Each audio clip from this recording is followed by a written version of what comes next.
Ralph Flores was an experienced pilot. He had flown countless times, but nothing could have prepared him for what happened on February 4th, 1963.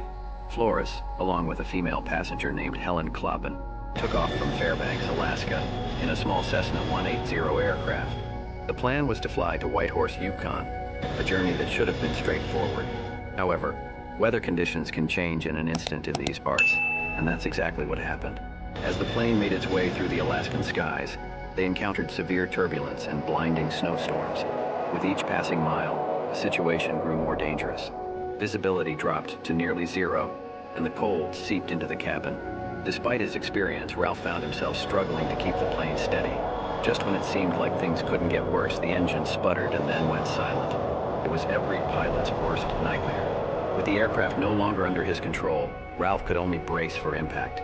The plane spiraled downward, smashing through the treetops before finally crashing into the deep snow of a remote Alaskan wilderness.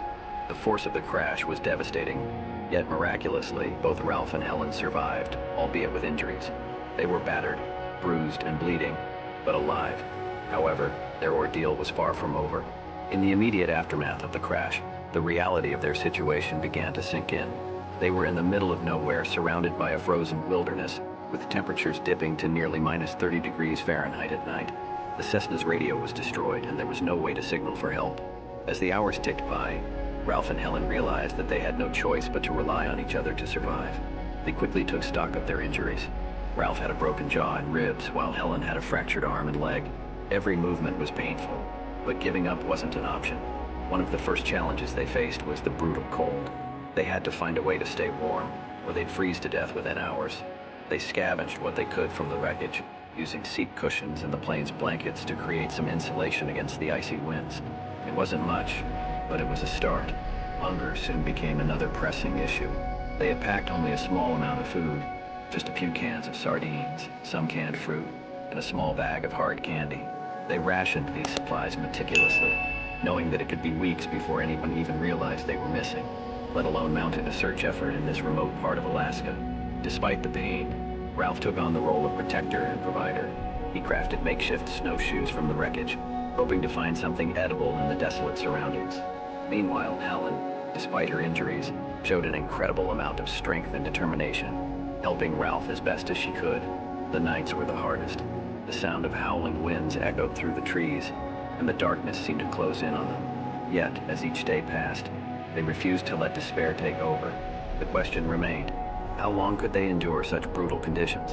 As the days turned into weeks, Ralph and Helen were locked in a relentless battle against the forces of nature.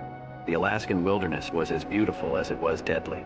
Snowstorms would suddenly sweep through the area, burying the wreckage of their plane even deeper, while icy winds sliced through whatever makeshift shelter they had created.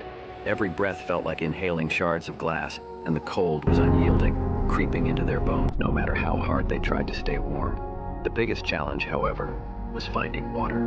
Although they were surrounded by snow, it wasn't as simple as just eating it. That would only lower their body temperature further and risk hypothermia. Instead, they had to gather snow in small containers they had scavenged from the plane and use their own body heat to melt it. This process was painstakingly slow, and there were many nights when they feared they wouldn't have enough to last until morning. To make matters worse, the threat of wild animals loomed large. Though they rarely saw them, they could hear the distant howls of wolves echoing through the night. The scent of blood from their injuries and the remnants of their limited food could attract predators, and the knowledge that they were not alone in this icy wilderness added to the sense of danger. Ralph kept a sharp piece of metal by his side as a makeshift weapon, just in case they had to defend themselves. But deep down, they knew they wouldn't stand much of a chance if confronted by a wolf pack. Their energy was slowly sapped, and the tone of their injuries became more evident. Ralph's broken ribs made it painful to move, and alone search for firewood, while Helen struggled to adjust to the increasing numbness in her fractured limbs. As the weeks dragged on, their already meager supplies began to run out. The few cans of food they had rationed so carefully were now empty. The taste of sardines and canned fruit had long faded into a haunting memory. They had survived off tiny morsels, eking out every last bit of sustenance, but now there was nothing left. Hunger became unbearable, gnawing them day and night. It was no longer just a physical sensation, but a constant reminder that time was running out. Desperation started to set in. They knew they couldn't last much longer without food, and the realization was terrifying. Ralph tried to forage in the snow, digging through the frozen ground, finding something edible. But the Alaskan wilderness is unforgiving, offering little in the way of sustenance for those who are unprepared. Helen, who lived nearby today, began to wonder if they would ever make it out alive. They had discussed the possibility of working to find help. With Helen's injuries and harsh winter conditions, it seemed like an impossible task. One day, Ralph managed to trap a small bird that had wandered too close to their makeshift shelter. It was a fleeting victory, and they shared the tiny meal between them, savoring each bite as though it were a feast. But it was only a brief reprieve. Both knew it wasn't enough to sustain them for much longer. As the days passed, they found themselves slipping into moments of despair, questioning if anyone would ever go looking for them. But they would soon fade away, swallowed by the loneliness that surrounded them.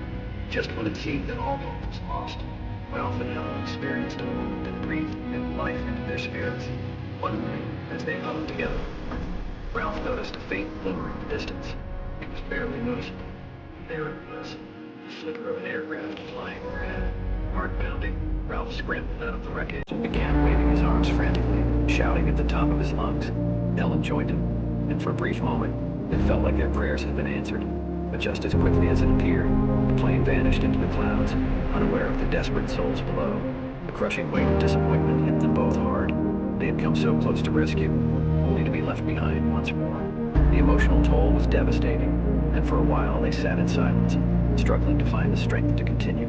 Despite this setback, they refused to let despair take over. They began to search for any possible ways to make themselves more visible to passing planes. Using pieces of the plane wreckage and whatever else they could find, they created a makeshift signal that could be seen from the sky, hoping that, by some miracle, someone would notice. There were days when they felt almost delirious, seeing phantom planes in the distance that turned out to be nothing more than the tricks of a weary mind. Throughout it all, they clung to each other for support, sharing stories of their lives before the crash, reminding themselves of the world that existed beyond the snow and ice. It was these small moments, laughing about silly memories, dreaming of warm meals, and imagining what they would do once they were rescued, that kept them going, even when the darkness seemed overwhelming. Their bodies were weakening, and every day was a struggle just to stay alive. But even in the face of such overwhelming odds, Ralph and Helen refused to give up. They had come too far, fought too hard, to let go now. The question was, would their determination be enough to see them through to the end? By the time Ralph and Helen reached their 81st day in the Alaskan wilderness, their bodies had become frail, and their minds were slipping in and out of consciousness. They had fought against hunger, the bitter cold, and every instinct telling them to give up. Their days blurred together, and hope seemed like a distant memory. But despite their exhaustion, they still clung to the belief that rescue was possible, no matter how slim the chances seemed. On that fateful day, something shifted. Ralph was lying in the wreckage, trying to conserve what little energy he had left, when he heard a faint, unfamiliar sound in the distance. At first he thought it was his mind playing tricks on him again, but as the noise grew louder, his heart began to pound. It wasn't the wind or the howling of wolves. It was the unmistakable thrum of a helicopter's blades cutting through the air. Ralph shook Helen awake, and together they staggered out into the snow, waving their arms frantically despite the pain. They watched, hardly daring to breathe, as the helicopter circled overhead. It felt like an eternity before it finally began to descend, and when the rescuers emerged, Ralph and Helen fell to their knees, overwhelmed with relief. Their ordeal was over. The rescuers were stunned to find them alive after so many weeks, and they quickly moved to assess their condition. Ralph and Helen were airlifted to safety, still clinging to each other's hands, unwilling to let go even for a moment. As they soared over the snow-covered landscape that had been their prison, they finally allowed themselves to believe that they had made it. They were going home. The rescue marked the end of their ordeal, but it was only the beginning of a new chapter for Ralph and Helen. They were taken to a hospital where doctors marveled at their incredible resilience and strength. They were treated for severe frostbite, malnutrition, and the injuries they had sustained in the crash. It would take months of rehabilitation for their bodies to recover, but they had survived against all odds. Their experience had left them forever changed, and they often reflected on the countless moments when it would have been easier to give up, to surrender to the wilderness.